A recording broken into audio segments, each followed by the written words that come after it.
Hey, what's up, friend? You are you interested in lack of skill? Yeah. Or maybe some suck. I'm just a new guy for the love of game. We don't go, I know it's bad. Times have changed, but not my mad. Don't you know that games are my thing? Yeah, I know it's getting real late. Come on, look at me. I even do storytelling. Also, podcasts on great game subjects. Okay, yeah, I'm not a Markiplier or a PewDiePie. But hey, that's what makes me so unique, right? Right? Right? And here we are, guys. Welcome to the NIKO Show. Right?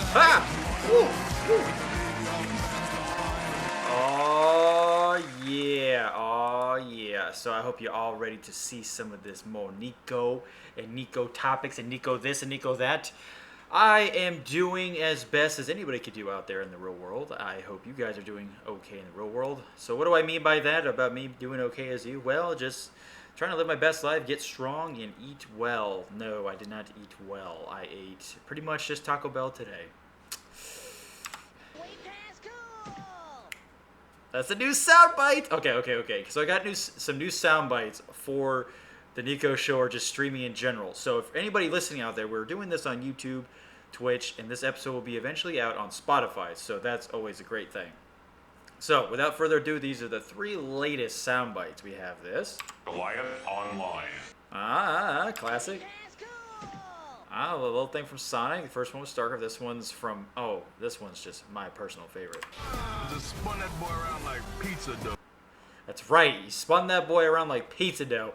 I had to get rid of some of them. I got rid of a couple of Joey Wheeler ones and got rid of the Cricket one. Because I don't really be using that too much. So I hope you guys enjoy it.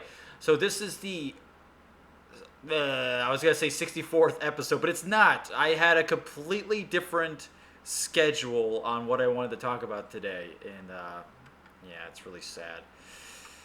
Stop right there, criminal scum. We were going to talk about, since I thought it was going to be the 64th episode, we were going to only talk about the N64. I know, it sounds really exciting and fun to talk about. Fuck, get this guy off me. But we're just going to have to wait till next time. So, I was like, okay, what do I come up with to talk about for the 63rd episode? And I was thinking, maybe I'll actually just do a 2-parter N64 thing. I'm like, I don't know if I want to do that. It might be a little too confusing. I don't know. I kind of want it to be specifically for that episode. So, what we're going to do in this episode, we're going to be talking about video game mysteries, because I am actually astounded by video game mysteries that have yet to be unsolved to this day.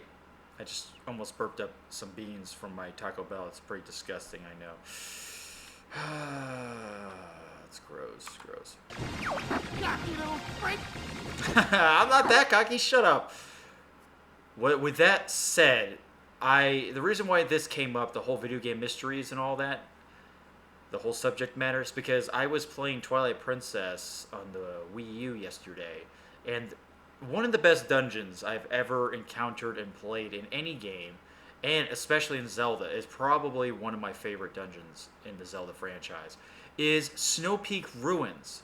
Now, anybody out there who's played Twilight Princess, remember Snow Peak Ruins is that mansion / barracks / I don't know, royal place that's high up in Snow Peak Mountains, all on its lonesome self, and there's a couple of Yetis that live there, and you're pretty much trying to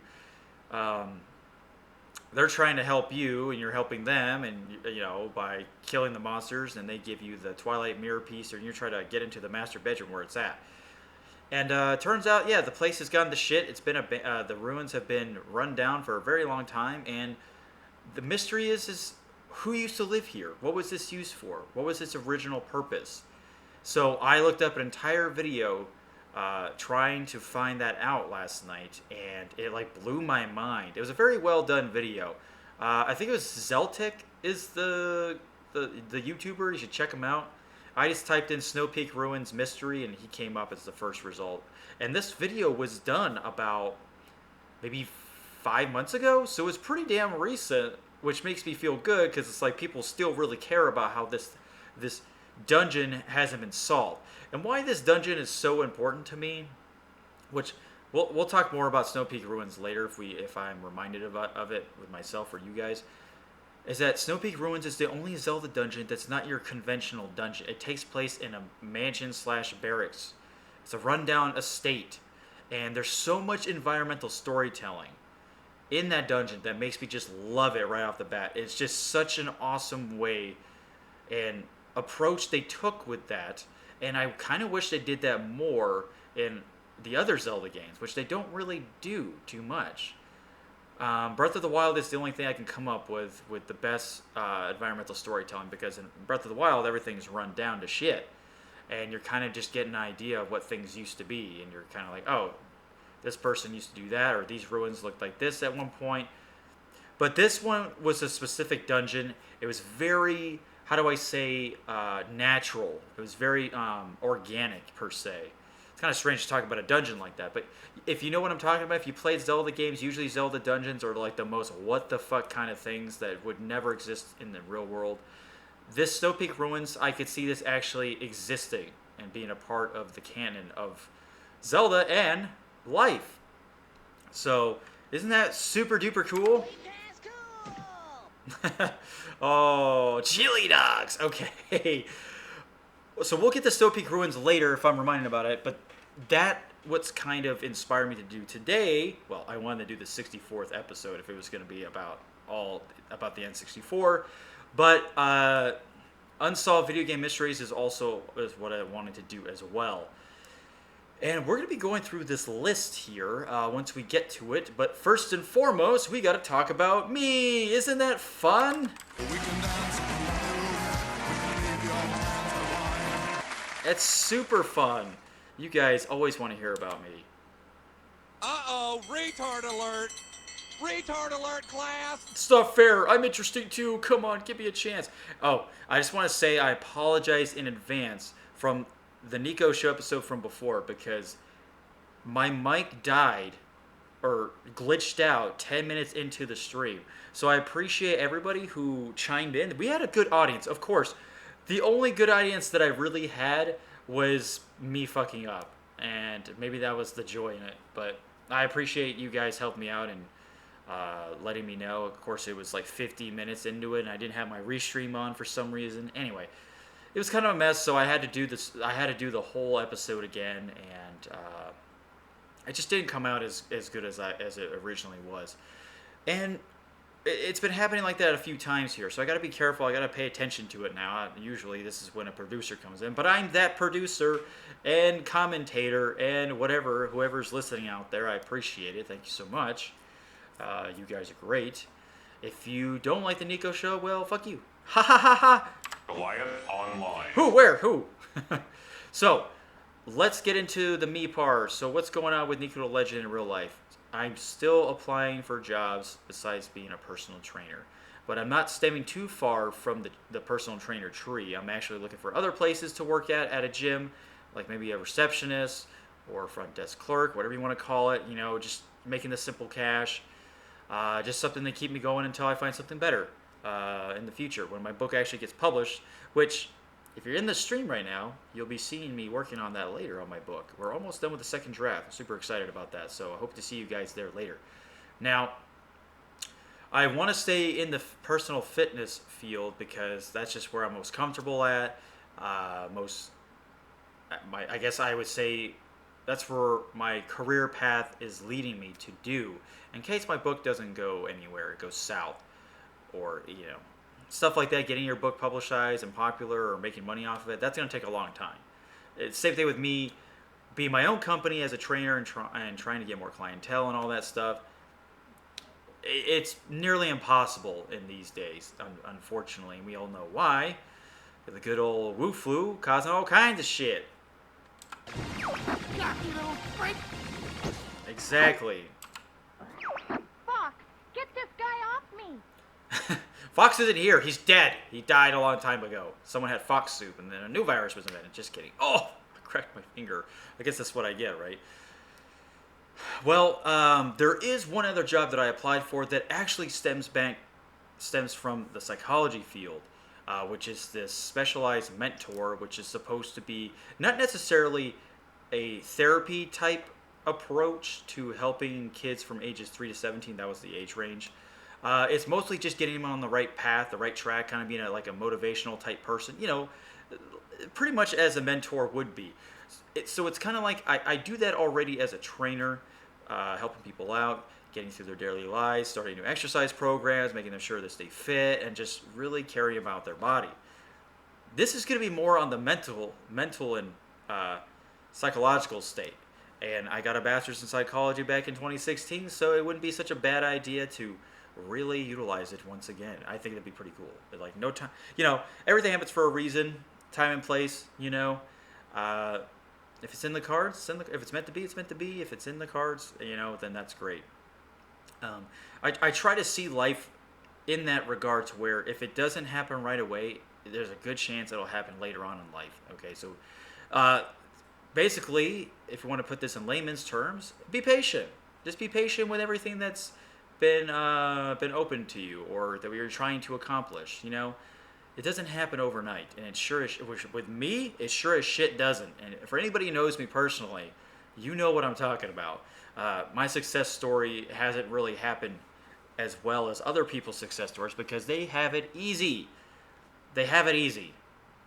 I work goddamn really hard to get anywhere on, for example, these media platforms like Twitch and YouTube, but those motherfuckers know what kind of person I am and what beliefs I have, and they don't like me because I use words like shit, fuck, and all that jazz. So, yeah, this is basically them. Stop right there, criminal scum. They think me a villain, but they know I'm not. But they think I am, but they know I'm not. So how does that make any sense? I'll let you guys decide, but being neglected for who I am and what I believe in is just not something that I appreciate. And it's not just happening to me, it happens to everyone. It happens to big time YouTubers or Twitch streamers like Dr. Disrespect, but we already dived into that. I'm just bringing up examples, so we're not really going to get into that anymore. I'm tired of giving that guy attention for somebody I don't really pay attention to in general. Well, with that said, with these jobs, I'm hoping that this goes well, and I hope one of them calls me back because I need the money, blah blah blah blah, or clients come storming through the door and want me to personally train them. That would be awesome as well. Will it happen? I don't know. There's a hurricane coming. That's always good. Tropical storm, maybe turn to hurricane, so maybe that'll scare him into the gym. No, just kidding. I'm kidding. Oh. Now, second thing happening in real life, Niko life, blah, blah, blah, blah, blah, is the NIKO the Legend book second draft. We're going to be working on that later after the stream. And for those listening out on the podcast, be sure to, just show up to one of the NIKO the Legend story streams. I usually go for about a couple hours. I don't really have set time and dates for when I do it, and that's with anything in streaming. If I was to be really informative about that, I usually try to post it in Discord, but I'm really bad about that. And usually around this time, I stream, and then maybe early afternoon I stream. So it depends. But if you ever want me to send you like an excerpt from the story or anything like that, hey, let me know. You have all the connections possible. You can find me on the YouTube, Twitch, Twitter. You can email me if you want, and the Discord.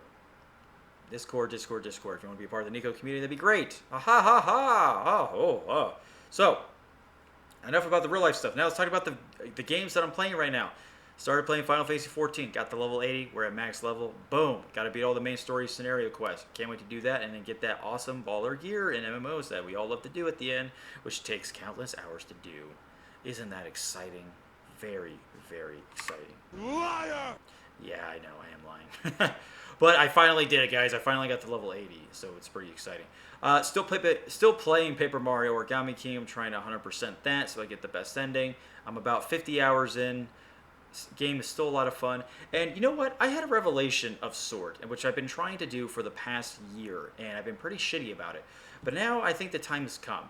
Now that I don't have, I don't know why I'm tapping the desk like this, sorry about that. Now that I don't have the funds as much as I used to, I'm really, really in survival mode. And there's a certain game coming out next week called Final Fantasy Crystal Chronicles. I was going to get it, but you know what? That's $60 that I need. That's how bad it is. I need all the money I can get. You know, it's funny. It's in games. I'll be buying like Blu-rays and shit still on Amazon with my credit card. But video games, I'm really bad with. That's my horrible consumer addiction, if I ever had one, you know. Some people's it's new clothes, others is stuff for their car. You know, everybody's got their consumer addiction. And I'm trying really, really hard to fight that. And I'm not going to get Final Fantasy Crystal Chronicles, actually. Because there's plenty of other games that I am playing that I want to play. For example, I started playing Dragon Age Inquisition again on PC. And that's a game I love to death on the Xbox One. And now I'm going to try to beat it on PC. So, you know, I'm playing Twilight Princess on the Wii U. And, you know, we get all this kinds of fun stuff. And, yeah, it's good to tackle the backlog. It looked like it was itching my ass because I was. Ha ha ha ha. Goliath Online. That's what happens when I itch my ass. It makes Goliath Online. God, I'm so glad I got that. Talcom. With that said, I hope to do well with that. I think the next game I am going to get, which comes out at the end of next month, is Baldur's Gate 3. And then there's motherfucking Cyberpunk in November. So those are some big things coming out, and I can't wait to get those. And I love RPGs with a passion. They are my favorite game, genre of games of everything. And I hope both of those studios do a good job. CD Projekt Red and Larian Studios, Obsidian, hopefully one day BioWare. I just hope those, and NXI, I hope they all do well, because those are the guys, we can leave BioWare out on this one. The other guys I listed are still the ones that really, really love creating the best RPG experiences ever without having their creative freedom taken away. So I give those guys kudos all the time.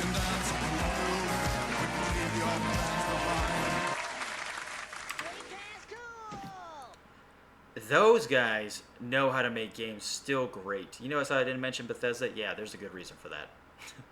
I think Obsidian is definitely my favorite RPG, or favorite developer to this day. It used to be BioWare, but no, it's Obsidian now. Obsidian is my numero uno. I don't think there's a game that they ever made that's crappy. Those guys are on fucking fire right now. Working on the Outer Worlds DLC, making the game grounded, and then Avowed is going to be the Skyrim killer, which takes place in the Pillars of Eternity universe. Oh, I can't wait for that. It's going to be great. I hope it comes out the same motherfucking year the next Elder Scrolls game comes out, and I hope it destroys the next Elder Scrolls game. I really do, because fuck you, Bethesda. You guys are a bunch of assholes. Okay, now, are you guys ready to talk about... Oh, we made it to the 20-minute mark. Okay, our volumes are good. Check. Okay, good. Are you guys ready to get to what to me is one of the most interesting things in gaming history, is video game mysteries that remain unsolved to this day? But first, a word from our sponsors. Hi, I'm NikoTheLegend. I bet you don't know who I am. Well, if you don't, well, here I am. I am this guy, this little old guy living in Florida trying to make a living out of something, out of nothing. And what do I mean by that? Well, you can see me on Twitch right now and YouTube Live. And also, I am a novelist. Yeah, really tooting my own horn here. But I'm working on a book, NikoTheLegend. I'm on the second draft, and I hope to publicize that soon. So with your guys' help, I hope that we can accomplish this goal together. If not, I'm going to have to roll it solo, hardcore. And if anything interesting from what I say today piques your curiosity on who I am further, you're always welcome to check me out on all these different platforms. You got me on Discord, you got me on Twitter, Twitch, and YouTube. And Twitch and YouTube really don't like me, guys, for what I believe in politically and whatever else, you know, because I have a potty mouth, like fuck, shit. Stop right there, criminal scum. Well, if you don't want to hear any little babying or coddling or any of that garbage, you're always welcome here, because I give it straight to you, whether you like it or not, folks. And you know, for anybody who's stuck around with my snarkiness and smart-ass attitude, which I try to control, but I can't help who I am deep down. Thanks, Dad. You're always welcome. All right. Anyway, we're back to the NIKO Show. Oh, like I said, I forgot to mention, this is also on Spotify, so please check me out on Spotify. That is the latest platform to hear what everything that I'm saying now appear on that platform at Spotify. We only have I think we have about 4 or 5 episodes up right now, and I hope to add more. I can't wait. Okay, let me get some water here. Spotify, listen to this. Almost choked on some water there, but that's okay. So, you guys are ready, right? We can dance. Okay, we're going to be talking about video game mysteries that remain unsolved to this day.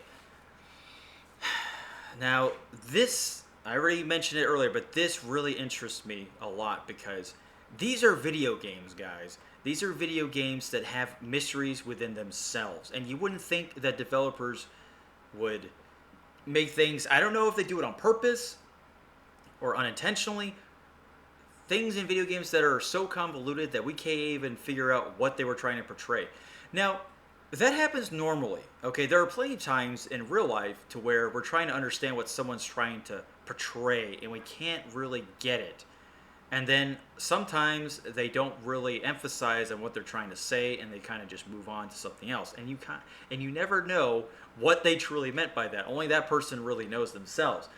And that I guess that's like a how do I say, a translation error per se. I guess we could call it that. And this happens in any form of media. Movies, video games, books, music. There are so many Easter egg or unsolved mysteries in all those different platforms that people spend hours trying to figure out, trying to pinpoint it, because it becomes such a big addiction, such a big journey to figure it all out. And video games are no stranger to that. And that's what I love so much about it, because video games are huge. There is so much that goes into creating video games that most people, the general population, don't see it that way. The people that think video games are just there to destroy our minds and cause us to shoot up schools and stuff, those are the people you really don't want to get your information from. Those are the people you can't really trust, honestly, without, it's like, where are your sources, right? I've read an entire book called Video Game Assassination of this guy trying so hard to correlate video game violence to gun shooting and corrupt individuals. And it was the most, I don't know, it was a gift to me, okay, from a friend. So of course I'm going to read it. But I like to know both sides of the coin.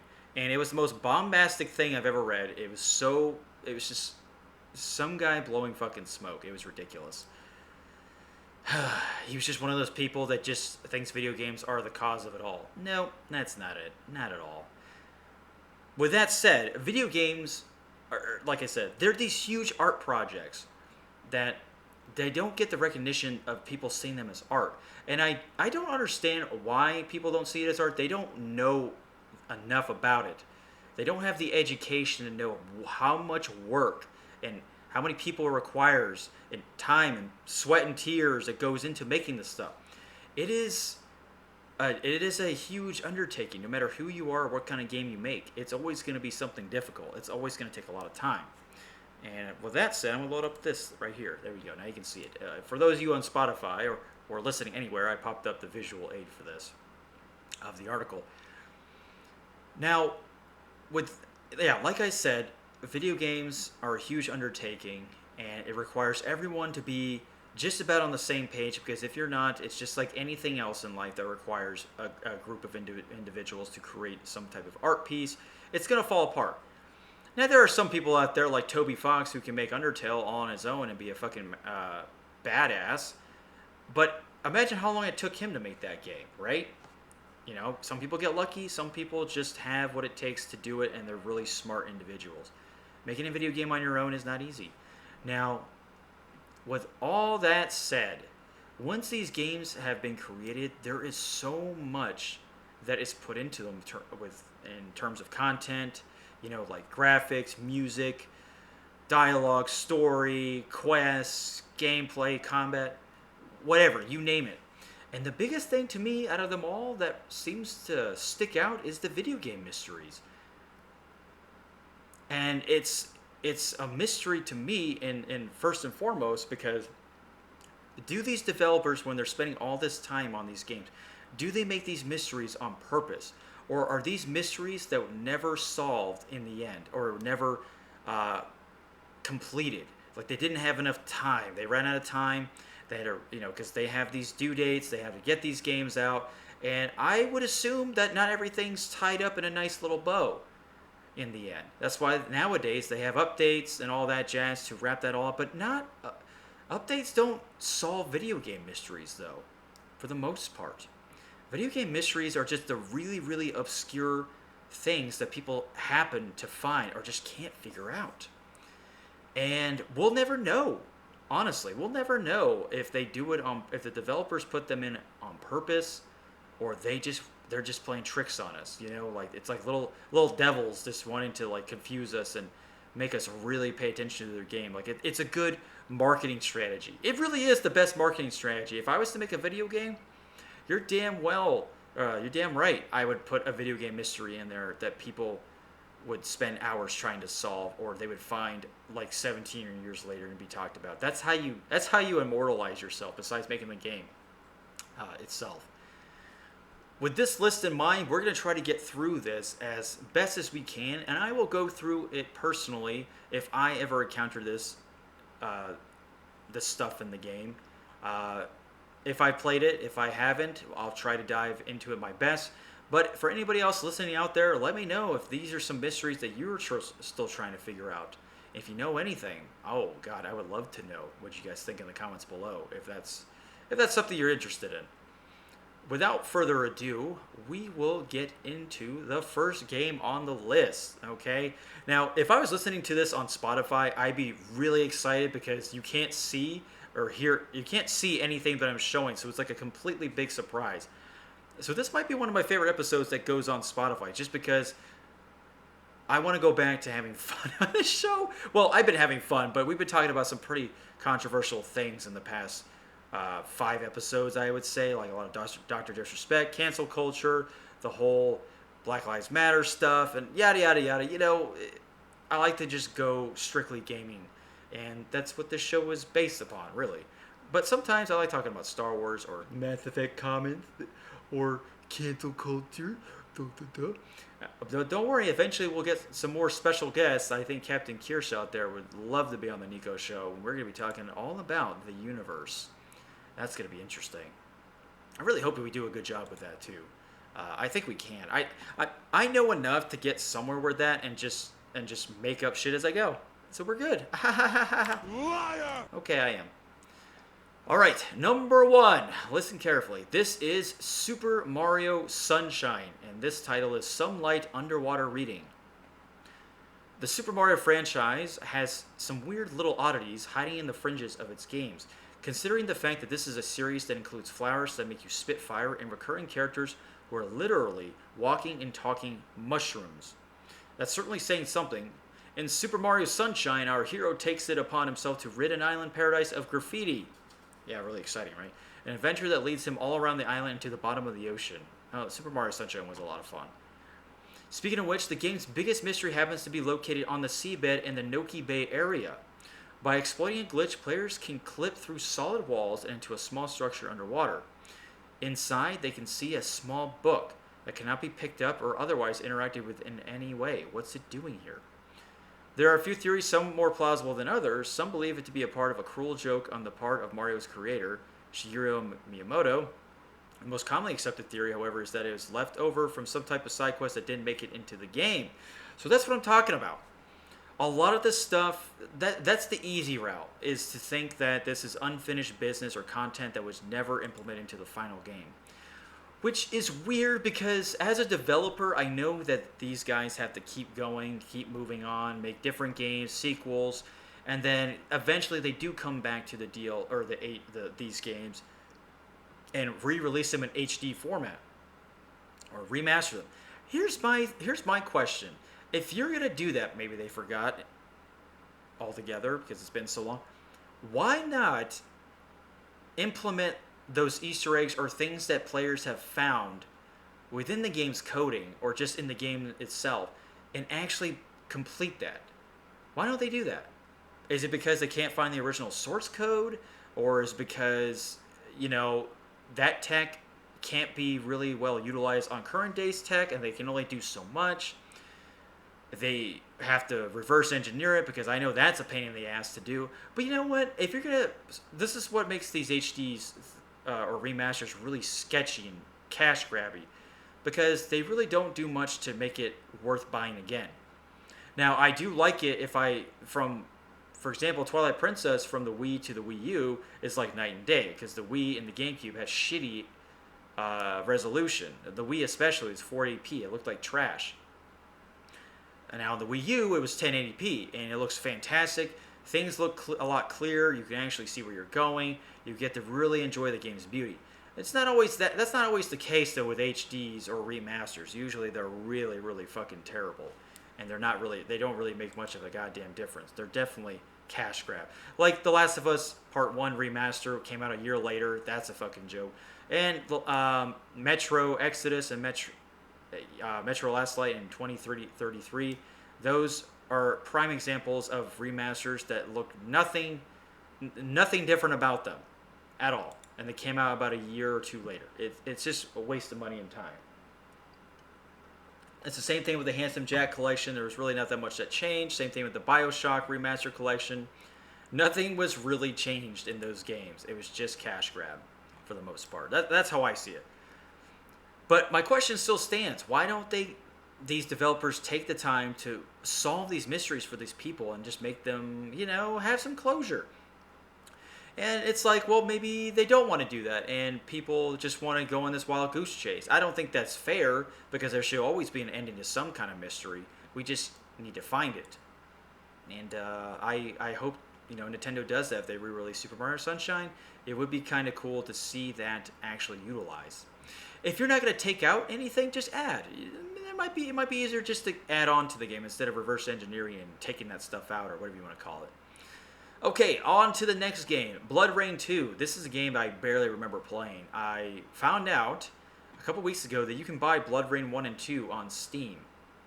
And I was looking it up to buy on GameCube or PlayStation 2, because Blood Rain 1 was a fantastic vampire game, it's really unfortunate that they haven't made a Blood Rain 3. It sucks, because Blood Rain I think it's a obscure franchise that never saw the light of day. I guess that makes sense as a vampire game. Get it? Ha ha! Vampire pun! Ha ha ha! Way past cool! Uh-oh, retard alert! Retard alert, class!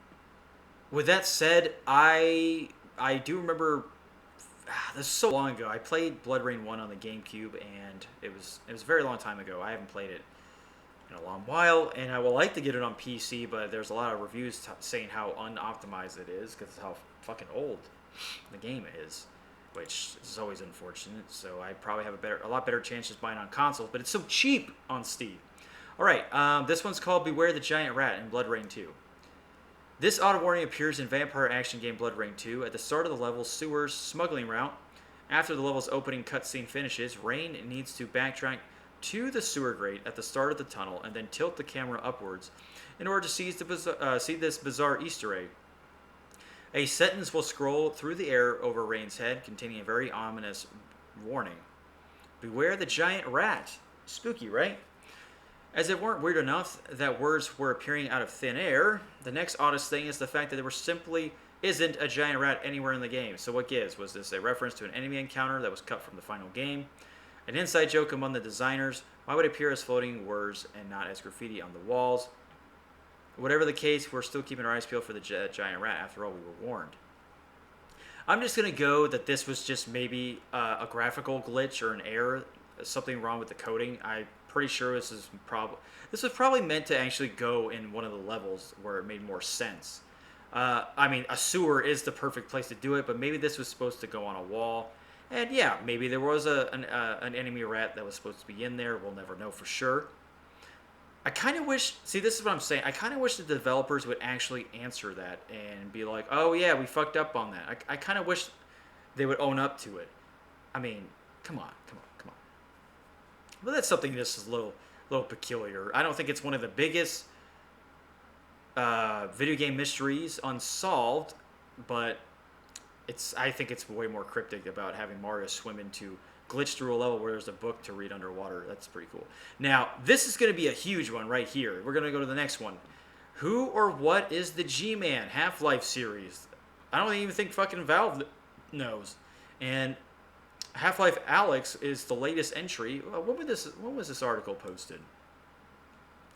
Okay, this was posted in October 2019. So this is not, okay. Half-Life Alyx came out this year, and that has some G-Man segments in it. So this should be updated, but, you know, this is an article that's old by like a year. So if you guys know anything about it, that's great. Hopefully we got some more clarity in the Half-Life Alyx game. But an original foundation of this man is no one knows what the fuck he is or who. None of that. He looks great in Half-Life Alyx, though. The fact that the Half-Life series will likely never see a true conclusion continues to sting to this day. While there are several lingering questions following the finale of Half-Life 2 Episode 2, the biggest one of all might just be, what is the G-Man's whole deal? A mysterious, sharply dressed man alternates between assisting and detouring Half-Life protagonist Gordon Freeman. He demonstrates abilities that indicate that he's not a normal human man. He doesn't appear to age in the 20-year gap between the first and second games, and he appears to be able to teleport and control the flow of time at certain points. Occasionally, he will appear to Freeman but remain unseen by other people in the same room. We still have... Oh, that's interesting. We still have no idea what the G-Man is, nor do we get a clear picture of who he works for. It appears that he may be some kind of middleman in the cosmic conflict of the games, occasionally seeming to play both sides. Since the franchise is likely on ice, we may never get these answers. Like I said, this came out before Half-Life Alyx came out. I don't know if Half-Life Alyx really solved anything with the G-Man, but it had more stuff added. It could have been added more to the mystery ship pile, for all we know. I'm just going to go with the easy one on this. I'm going to say he's an alien. I'm going to say that he is some kind of alien being who's able to telepathically communicate with whoever he decides to communicate with. And I'm just going to say right there, I'm going to go with the simplest answer, because if a man never ages, if he has the power to control time, to teleport, do all this crazy, I don't know, psychological pseudo shit, I'm going to say that he's an alien. I mean, that just makes the most sense to me. And how he doesn't really have an actual name, just G-Man. Okay? And who knows, maybe one of these days we'll find something in Half-Life 1 and 2 that actually talks about who he is. Like in the coding, or some cut content that players are trying to still figure out. Something really crazy.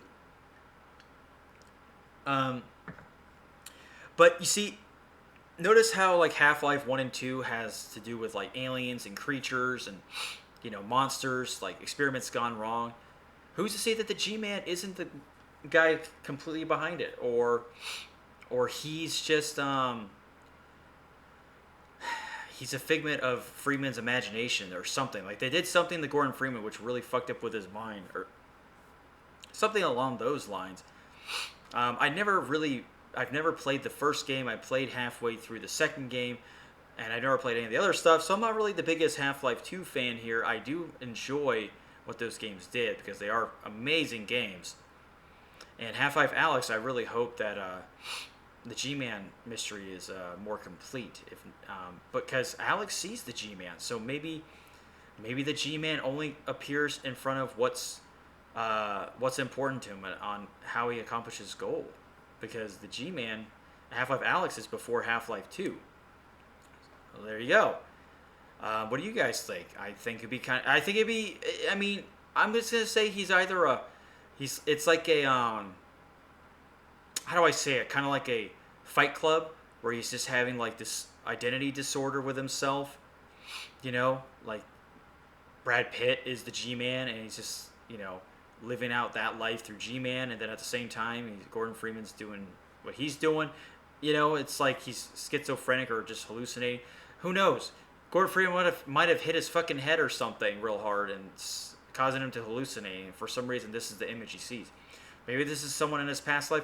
I don't know. Maybe it's one giant simulation theory, and the G-Man is the head of the entire simulation. That's why he's able to control so many things. I don't fucking know. But it's interesting. He is one of the biggest mysteries out there. And he's, from the lack of knowledge we have with him, he's one of the most interesting characters in gaming. It's with that mystery alone. All right, here is something that I have actually read about quite a bit. Mount Chiliad still confounds Grand Theft Auto 5. Oh god, that game will never fucking die. Unless it's released on every goddamn console. In a game series full of mysteries and myths, some of which have actually turned out to be true, the symbols of Mount Chiliad may just be the most frustrating in Grand Theft Auto history. A series of paintings on San Andreas' highest mountain seem to point towards some kind of ancient conspiracy. One involving UFOs, a jetpack, the Illuminati, and what can only be described as a phallic chicken. So what do they all mean? Part of the solution has been discovered by players who found a gun-running mission hidden in the game. This mission appears to be related to the alien symbols and involves stealing extraterrestrial eggs from a downed spaceship. No, really. However, this was found through hacking the game rather than solving the actual mystery. Whether or not there is a real answer or if these paintings were included by Rockstar simply to drive us up the wall has never truly been revealed. They may even be part of the content that was cut from the final game that hasn't stopped many dedicated fans from hoping that the truth is out there. Oh, and this is like the fucked up part on the developers. It's that, like I said, these developers don't own up on any of the shit that people are trying to figure out. And you know those motherfuckers know about these mysteries. There ain't no way in hell that they don't know people are looking up, because this is 2020. They're probably notified about this shit every single day about these video game mysteries. So it's interesting. And Grand Theft Auto, those games are massive. There's probably mysteries that we haven't even found yet in those games. That's how fucking massive, especially those games are. Especially Grand Theft Auto 5. What was the other one? Was it in 4 with the Sasquatch mystery, or was that 5? I don't remember, but there was an entire mystery of Sasquatch that people were trying to figure out so wholeheartedly. And if I remember correctly, it was actually a really freaky mystery that people were trying to solve. I don't know. It was something along those lines. But Grand Theft Auto is no stranger to stuff like this, and I just wish that people knew, so they just didn't waste their fucking time. Maybe they're having fun, but at the same time, it's like, oh god, it's like you gotta move on, or else it's gonna drive you crazy. I hope developers don't make these mysteries unsolved on purpose, so people just sit there and just pay attention to their game and drive them crazy. That's pretty fucked up. It's a solid solution to keep people hooked to your game, but it's still fucked up. It's very inhumane to do. I sound like a fucking I sound like a weirdo. All right, the next one, The True Nature of the Mysterious Stranger Fallout series. We have another mystery man. It's not just the G-Man. This one's just called the Mysterious Stranger. The Mysterious Stranger is a sort of character that can be unlocked as a perk in the Fallout series. This stranger, dressed like he just stepped out of a Humphrey Bogart flick, will arrive at random intervals to assist you in battle, delivering critical shots to your enemies before disappearing without a trace. This is just kind of a fun bit of nonsense, a quirky piece of gameplay until Fallout 4, that is. Uh-oh. In Fallout 4, the Mysterious Stranger is actually acknowledged as something of a sinister entity by one of your companions, Nick Valentine. Nick is an android and private detective. By the way, he is one of the coolest characters in all of gaming, Nick Valentine. He's probably the only neat thing about Fallout 4. Nick is an android and private detective who appears to have an extension case file on the stranger. If the stranger appears while Nick is with you, he'll react with shock, as though he's hoping to catch a glimpse of the stranger for quite some time. Once this acknowledgement is made, you'll likely begin to wonder if you should be so excited when the stranger decides to lend a hand. Hopefully he doesn't expect something in return. Okay, I guess the stranger is just, I don't know, he's some mystery man. Obviously, maybe so Nick Valentine is a synth, right? I don't know too much about the Fallout lore or universe on how synths were made or who was the creator. But if I'm going with just, let's just say, like a normal passerby of this franchise that doesn't know anything about it, and if I just first read this like me, I'm going to say that he is the creator of the synths. I'm going to say that he does appear out of nowhere and then disappears, but without that creepy shit in mind, I would say that he could be the creator of the entire Fallout simulation, or he is the guy who created the synths. I actually like that he is the creator of simulations. Fallout dives deep into a lot of simulation theory-esque stuff, which is really like probably the magic of it, is that simulation theory is actually a thing that's talked about heavily in today's world. You just have to kind of look for it. You're not going to hear it on like any like social media or the news, of course, because people are too freaked out to talk about it. It's not for the faint of heart. So simulation theory is exactly as you would see it. Our lives are entirely being simulated, and we are just in a lab somewhere of people studying us. Okay? And you do stuff like this in the Fallout universe. You go into some lab, and you go through the simulation where you live out this, kind of like a crap. I don't remember what it's called, but you live out this particular life, and it's not real. I think in the game, and you're supposed to play this role. Now, who's to say that your character in the Fallout universe is not a simulation in itself? It's like a simulation inception kind of thing. And the stranger could be the guy who's running the entire operation of all this stuff, this entire simulation, which would make sense of why the Fallout universe is so weird with this dystopia by having like this 1930s technology mixed with like some steampunk stuff or futuristic type stuff, That sounds like somebody who made on the top of their head, they wanted to combine two universes like that. You know what I'm saying? So the stranger could be that person. He's a guy who just chimes in whenever he fucking wants to, and then now, which is cool if you consider that what I'm trying to say is that he is the simulation creator. Nick Valentine pretty much became self-aware of himself and figured out that he is in a simulation, which we probably don't know about in the game, but he's looking for the stranger because he probably saw something that he wasn't supposed to. Or maybe Nick Valentine used to be an actual person in a different body and who's just been in the simulation for a very long time, and eventually you have deja vu and you understand that this is all bullshit. I don't know. Or maybe Nick Valentine actually literally knows the stranger, and the stranger just tries to play it off like, oh shit, who the fuck are you? But deep down, he knows who Nick Valentine is. That stuff always amazes me. I could see the mysterious stranger as the head honcho of the entire operation. See, this is fun. I knew we can go into this a lot. This is great. All right. On to the next one. All right, this one's pretty creepy. This is a Mario one. The Mysterious Figures of Hell Valley, Super Mario Galaxy 2. Which I hated Super Mario Galaxy 2 with a passion. I like the first one so much better. If you ever want to see why I hate it so much, my entire playthrough of the game is on my YouTube channel. Just type in Niko's Quest Mario Galaxy 2 and you will see why I get so fucking frustrated. Anyway, Super Mario Galaxy 2 is a fun, whimsical game that sees Mario searching multiple galaxies for power stars that will allow him to reach Bowser and rescue the chronically kidnapped Princess Peach. While the Galaxy series has a decidedly more cosmic aesthetic than your average Mario adventures, players don't exactly expect to encounter cosmic horror among the stars. Ooh. That's why the mysterious figures in the distance in some of the game's levels are so creepy.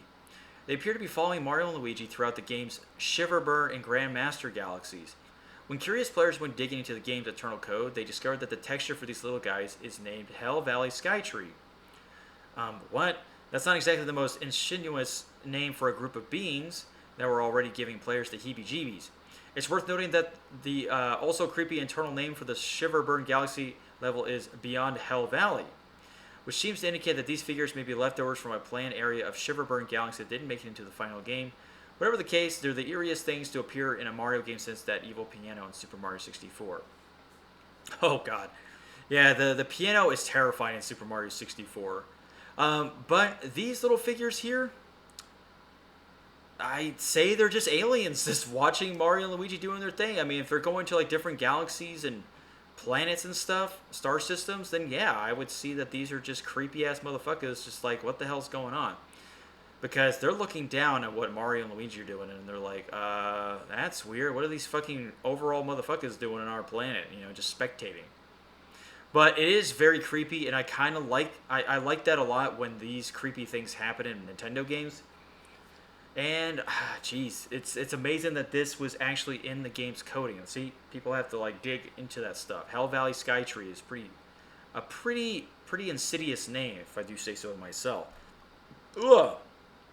All right. I don't have much to talk about that one. All right, NPC in green, Resident Evil 4. Resident Evil 4 players have discovered a rather unusual NPC hiding out near the end of the game's story. As explained by Kotaku, just after the death of Mike during Chapter 5-4, if you zoom in with the rifle scope on some of the background structures, the outline of what looks like a person is barely visible. This person appears to be wearing a puffy green jacket, and they have their arms up as though they're afraid of being shot. This sighting raises several questions. Who is this person? What are they doing way out here in a town overrun with science experiments gone horribly wrong? Maybe the most upsetting but most pressing question of all, at least, is if we're thinking in terms of the game's story, is did Leon lead this poor soul to die? Okay, that's just way over the fucking top. Jesus, I hate when they amorthize this shit. No one has been able to figure out what the deal is with this mystery person. It may be the image of someone who worked on the game inserted as a joke. Whatever the case, it's definitely a weird sight when you're more used to seeing the chainsaw-wielding monsters instead. I'm going to go with a joke because developers like to have fun with their games. There's plenty of stuff like that happens in video games where the developers are just being silly. When you say, like, oh, Leon had to leave a poor soul, I'm like, shut the fuck up. You don't know who this is. Don't just start putting this on Leon or something. Like, God. I hate people that do that. Maybe we'll see something about that in the Resident Evil 4 remake that they're working on. I would love to see that happen. If that person is in the game again, okay, it's definitely a fucking joke at that point. Let's just be completely honest with each other. All right. We're almost done with the show. Nice. We're getting... Oh, man, there is a lot. If you guys can see this shit, look at all this motherfucking shit. That's a lot. Well, we'll get through it as much as we can. This will be posted in the Discord so you guys can actually see the mysteries. It's pretty cool. Okay, so let's get back to here. All right, this one is another Rockstar game, not familiar to the constant mysteries left unsolved. The Sinister Strange Man in Red Dead Redemption 1. The Strange Man continues to be a point of fascination within the Red Dead Redemption series. For a franchise so gritty and down-to-earth in its presentation of life in the Old West, the supernatural nature of this character is one of the biggest mysteries. In Red Dead Redemption, the mysterious man sends protagonist John Marston on two different missions, both of which concern moral dilemmas, like donating money to a nun or convincing a man not to cheat on his wife. During John's final meeting with the strange man, he opens fire on the stranger, but the bullets seem to run straight through him. The strange man refers to their meeting place as a fine spot, and that spot later serves as John's gravesite. Oh, you know what that is? That's just death. That's death right there. That is a reaper. While we still don't have confirmation as to the strange man's identity or the scope of his abilities, Red Dead Redemption 2 gives us a few hints. One NPC believes the strange man to be the Grim Reaper. Oh yeah. See what I fucking thought? Yeah. Booyakasha. That's what I'm saying. Hey, thanks, Shady, for the host. See, the Grim Reaper. I mean, come on. This is a fine spot, and it serves to be his resting place. You know, in the first game, he's wearing all black. Come on now. And bullets go through him. He's a fucking Grim Reaper. You can get away with that in video games. Blaming him for the cholera epidemic, the strange man can even be briefly seen watching over John yet again, this time from the other side of a mirror. Oh! Woo! Damn, that's fucking terrifying. Ooh, I have to see. These are some things I have to see on YouTube. Oh my god. Like I said, I'm gonna go with the easy answer. Yeah, the Grim Reaper. If Rockstar purposely makes an NPC saying like, "Oh, that guy's a Grim Reaper," I'm gonna go assume that it is, considering what we know. Bullets go through the body. He's dressed in all black. He even gives John a foreboding message about this is a fine spot for him to die in. Okay, so there you go. Sounds good to me, right? That is perfect. Okay, the next one. The real answer to the Black Monolith of Fez. Okay, it's not just of Fez, just Fez. As explained by Kotaku, completing indie puzzler Fez unlocks a new game plus that grants players the ability to view the world in first person. This allows players to solve a few more puzzles, which eventually led to the discovery of a hovering black monolith. Oh! Since then, the monolith has baffled gamers, not me, because I never played it. Its existence is likely a reference to the monolith in 2001 as Space Odyssey, but its relation to the world of Fez is unclear. Moreover, once the black monolith was discovered, no one would quite figure out what to do with the thing, speculating that it may be related in some way to a poem discovered in another area of the game. The monolith was eventually solved and opened, though not in the way that its creator intended, of course. Well, duh. Instead, it was solved by simply trying different combinations of button inputs, what's known as a brute force approach. In other words, we know how Monolith can be open, but we will never know why that combination works or how we're supposed to learn it. Well, I'm just going to say, if you make your little whatever mystery so damn convoluted and this is the only way we can get to it, yeah, of course we're going to do it like this. That's just the human condition, is to get frustrated and just like, fucking press everything. And then pray to the gods that it works.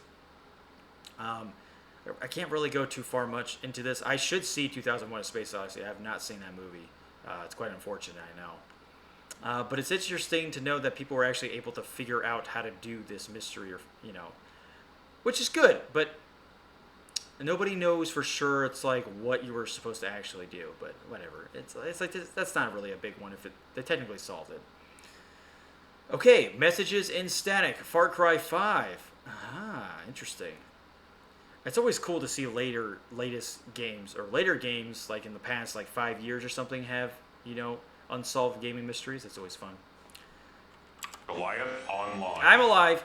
While driving around in one specific section of Far Cry 5, players can hear garbled screams of pain and cries for help over the in-game radio, which I actually have heard this in the game as well.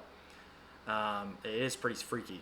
This is creepy enough on its own, but no one can seem to figure out if this is just a game attempting to creep people out or if it's meant to be a part of a larger side mission, which would be the coolest side mission to figure out. While some people have theorized that the mysterious static could be the case of ambient noise that players are taking way too seriously, which is usually the catch, appears to disagree.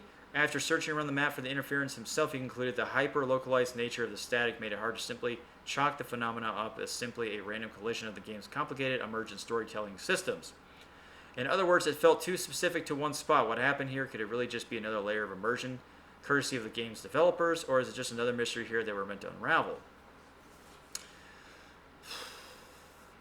This is a tough one. If it is in a very specific spot, then I would say yes, and it could easily go with the answer. It's like, yeah, we were supposed to add something to that part, but we never really got to finalize it. But you never know. Maybe we just haven't figured out how to properly do it. Maybe there's a very special circumstance that you have to go through to do it. So I don't fucking know. But I like that. That's good. I like the spooky stuff. It's really, really awesome. That makes me really happy, and I hope somebody does figure it out. Maybe Dre and I will figure it out together, because we'll co-op the game and just be like, oh, hell yeah, let's figure out this spooky chatter mystery.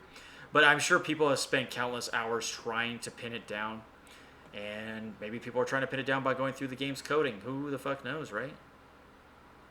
Okay, last but not least, a questionable Easter egg, Perfect Dark. First-person shooter Perfect Dark already has more than a few eccentricities, including an alien named Elvis, which is really funny, and a conspiracy involving a clone of the President of the United States. One of the weirdest bits of the game doesn't have anything to do with the plot, however. Instead, it takes the form of a hidden item that appears to have no purpose. In the game's warehouse level, players can see what appears to be an ammo box with a question mark over it. Do I see it in this picture? No. This box is on the other side of a grate on the ceiling. It appears to be impossible to reach. Even weirder, the game's official strategy guide points the box out, saying you might also look up at the ammo box behind the question mark grate. Pretty suspicious, eh? Wow, even the fucking... Oh my god. Why is it there? Some fans have speculated that developers only put it there to screw with players and give them something to talk about endlessly. If that's the case, the mission is accomplished. Or then mission accomplished. There's not really too much to go off of that. I don't know. Maybe it was supposed to be some special item that you pick up, and it's like, oh, your best will upgrade. Like, oh, you never know. Blah blah blah. I'm surprised people haven't like reverse engineered the coding for you to go through it and get it. Figure out some way to clip through the level to get the item. Very suspicious indeed. Okay, all right. So that has been what we could get through so far. Maybe we'll do it next time. Or some other time. I'll bookmark this and we'll continue this another time. But that has just been like half of a handful of video game mysteries. But we made it through the entire show without fucking up. Isn't that great?